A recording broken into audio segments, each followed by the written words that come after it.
Whenever Swim talks, I can feel myself getting dumber and smarter at the same time.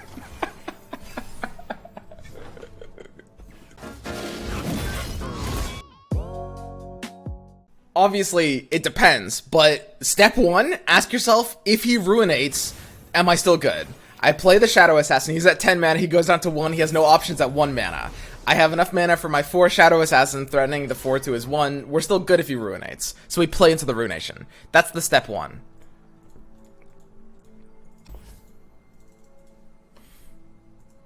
I mean, this hand's premium.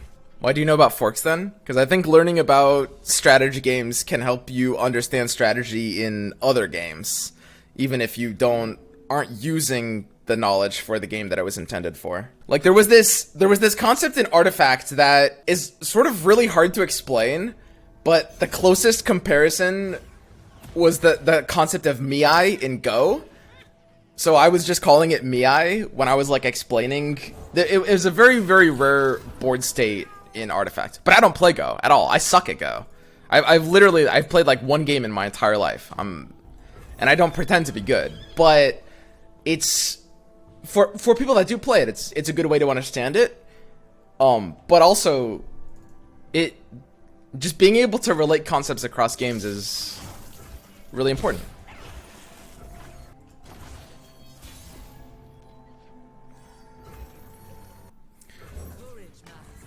So I'm going to be that kid that would try to play 15 rooks in one night. When I play chess, I almost always just use my horsies. I really, really like the horsey. I don't use like almost anything else.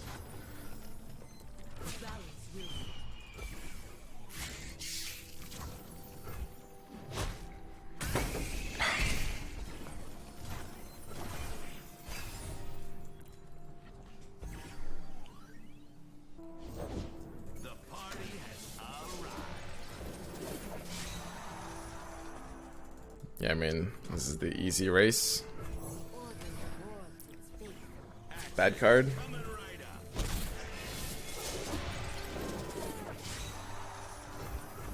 Can you explain in terms of Mario Kart?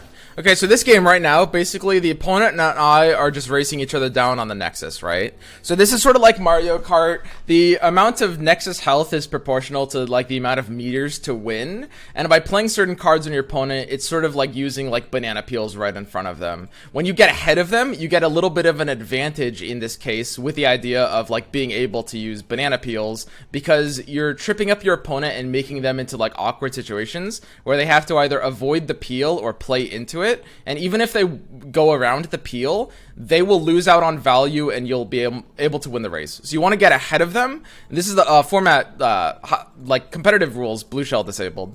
So getting ahead of them at the start is going to be the most important thing in these kinds of matchups. That's a large part of the reason why we use Keeper of Masks. Keeper of Masks in this deck for this matchup is sort of like a mushroom. Just like honestly, it's kind of like a golden mushroom. So that's a large part of why we're able to get that early advantage and to sort of like enable the banana peels for later. This is a fine attack. We don't need more than this. But yeah, when you just like just literally think of games in terms of other games, and like it's not even really a joke, but it just like when you learn one game, if you learn it well, and if you use the knowledge well, then you've learned every game. You only need to learn one game. Whenever Swim talks, I can feel myself getting dumber and smarter at the same time.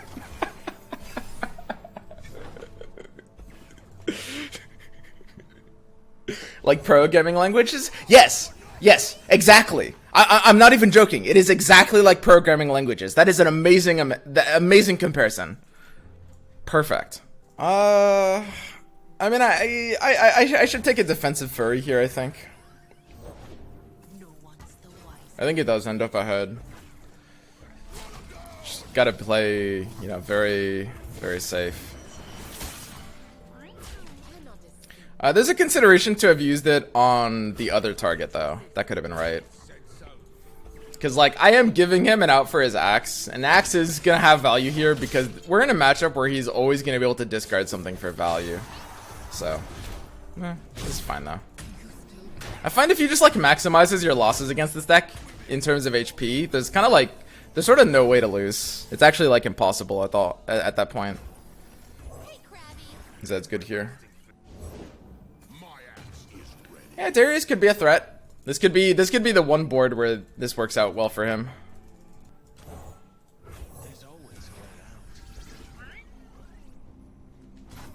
If he has a good hand, he's one here. We're a little bit awkward right now. Normally we'd have one will in this hand would be like a guaranteed win. Can you explain this in terms of a dating simulator?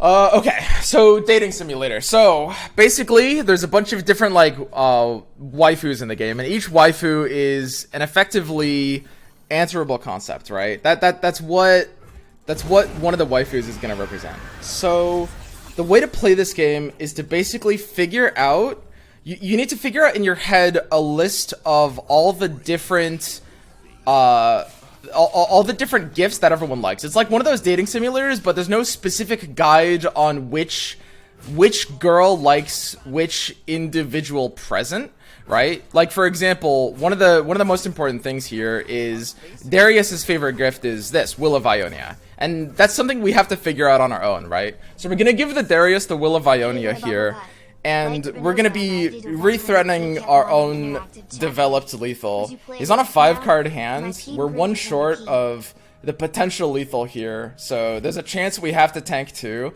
I actually, wow, this is a fascinating spot. I don't know if I can tank 2 here. 4 is just no good though, man. We're losing to a lot on 4. Not Fervor, at least. Yeah, this is a rough spot. This is a rough spot. We should be a bit behind here. Okay, so we identified like the right. Think of counters. Don't think in terms of units or champions. It's not a direct parallel in that way. You need to be thinking of counters in terms of every single answerable card is a waifu. Like Static Shock is a waifu, right? And Static Shock's favorite present is just like positive development or specific tools like, let's just say Elixir of Iron, right? Man, we're not beating a ton here. We're negative against like most hands.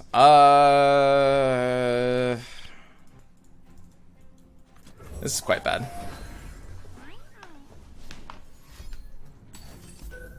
Okay, he's good. So yeah, bit of an unfortunate game. The harrowing there was able to close it out. I think we made one misplay at one point. I think Furying on the Shadow Assassin might have been the misplay.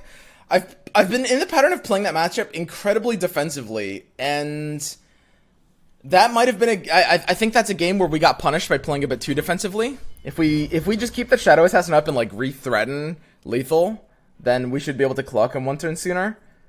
And I think that was predictable in that spot. So that definitely was a misplay. We should have won that game.